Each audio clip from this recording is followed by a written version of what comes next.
अधिकतर पत्नियों के दिन की शुरुआत घर के आंगन को ब्रश कराने से शुरू होती है। कहने का मतलब है कि घर के आंगन में झाड़ू लगाने से शुरू होती है। इधर मेरी पत्नी भी घर के आंगन में झाड़ू लगा रही है सुबह सुबह। अब ये देखिए, वो अपने झाड़ू के बालों में जुएं चेक कर रही है। और दूसरी तरफ मैं क्या कर रहा हूँ, दूसरी तरफ मैं वाइफ के उठने से पहले उठ गया हूँ। और वो इसलिए क्योंकि इन दिनों घर का पानी भरने की जिम्मेदारी जो है वो मेरे मजबूत कंधों पे है। आखिर बिरला काली सीमेंट से जो बने मेरे कंधे। खैर, हमारे यहाँ पानी जो है एक दिन छोड़ के एक दिन आता है, तो आज आना था पानी। तो मैंने पानी की सटक को टंकी के दांतों के बीच में दबा दिया, आप लोग देख सकते हैं, ताकि सटक नीचे न गिरे। और मैं वहीं पर खड़ा होकर पानी भरने का इंतजार करने लगा। अब आप लोग देख सकते हैं कि पानी के 3 डब्बे भरे हुए रखे हैं। नहीं देखे कि अभी तक, कोई बात नहीं, अब देख लीजिए। तो इन्हीं 3 डब्बों में हम लोग पीने का पानी भरते हैं, जो हमें 48 घंटों तक चलाना पड़ता है। तो ये समझ लीजिए कि हम लोग रोज घर में सर्वाइवल खेलते हैं। अब आपके सामने एक योगा मैट दिख रही होगी लाल कलर की। ओए लाल रंग की कैसे दिखेगी? ये तो भाटा कलर की है। हाँ, मतलब कि भाटा कलर की है। भाटा को इंग्लिश में क्या बोलते हैं? पर्पल। पर्पल को हिंदी में क्या बोलते हैं? भाटा, मतलब कि बैगनी भी बोलते हैं। तो इसी बैगनी कलर की योगा मैट में बैठ के मैं योगा करता हूँ। और मेरी पत्नी भी इसी योगा मैट में बैठ के आलू काटती, प्याज काटती, टमाटर काटती हैं। मतलब कि ये भी तो एक तरह का योगा ही है।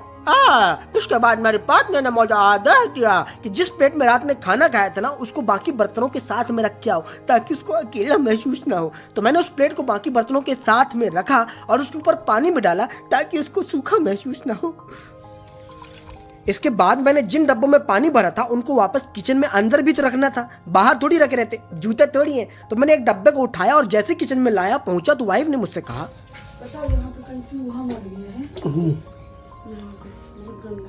तो वाइफ को किचन में मरा हुआ चूहा गंधा आ रहा था, मतलब कि बदबू आ रही थी। लेकिन मुझे तो कोई बदबू नहीं आ रही थी। हो सकता है कि वाइफ की नाक में सूंघने की सुपर पावर आ गई हो। खैर, इसके बाद घर के बाहर आए विटामिन वाले भैया, मतलब कि सब्जी वाले भैया। सब्जियों में विटामिन ही तो होता है। तो वाइफ ने जैसे सब्जी वाले भैया से भिंडी के भाव पूछे तो सब्जी वाले भैया ने कहा कि 25 रुपए की पाव है। मैंने सोचा 25 रुपए की पाव, मतलब कि 100 रुपए की 1 किलो। भिंडी तो पेट्रोल हुए जा रही है। और अच्छा हुआ कि भगवान ने सबको दिमाग दिया है, नहीं तो मैं तो आप लोग को बोल देता कि तराजू में जो तौली जा रही है ना, वो लाल रंग की भिंडी ही है। अब तो आप लोग समझ गए होंगे कि लाल रंग वाली मिर्ची है जो अचार वचार के लिए लेते हैं। खैर, 1 किलो टमाटर, 1 किलो गाजर, 1 किलो मिर्ची और 1 गोभी का फूल आज हमने सब्जी वाले भैया से लिया। और इसके थोड़ी देर बाद जब मैं किचन में आया तो देखा कि वाइफ कढ़ाई में तेल बहुत धीरे धीरे से डाल रही है। ऐसा लग रहा था जैसे बॉम्ब को डिफ्यूज कर रही है। और इसके बाद उन्होंने मुझसे कहा, फ्रिज से मटर। बस उन्होंने मुझसे इतना ही कहा था, फ्रिज से मटर। मैं समझ गया कि फ्रिज से मटर निकालनी है, क्योंकि जब भी वो मुझसे कहती है कि बाजार, मैं समझ जाता हूँ कि बाजार में खर्चा करना है।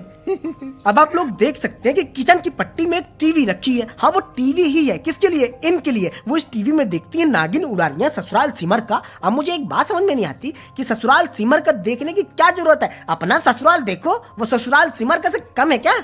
वैसे दोस्तों, थोड़ी देर बाद वाइफ आके मुझसे लड़ने लगी। और उनके लड़ने का कारण यह था कि पिछली रात मैंने उनसे गलती से कह दिया था कि मैं उन्हें ताजमहल दिखाने ले चलूंगा। और सुबह होते ही मैंने उनसे कहा कि ताजमहल बाद में देखेंगे, अभी घर की ताजी हवा खाओ। बस इसी कारण से वाइफ आके मुझसे लड़ने लगी। लेकिन लड़ाई ज्यादा देर तक चली नहीं, क्योंकि हम लोग चाह रहे हैं ताजमहल।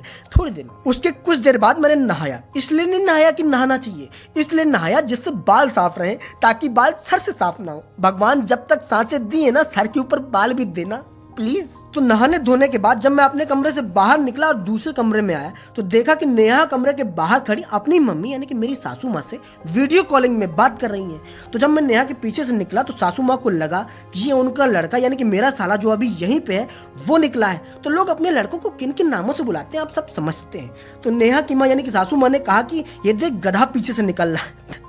तो मुझे ये सुन के हंसी आ गई। तब नेहा ने मेरी सासू माँ को बताया कि मम्मी, ये आपका गधा नहीं है, ये आपका दामाद है। बताइए इसके बाद कोई क्या कह सकता है? यही कह सकता है कि गजब बेइज्जती है।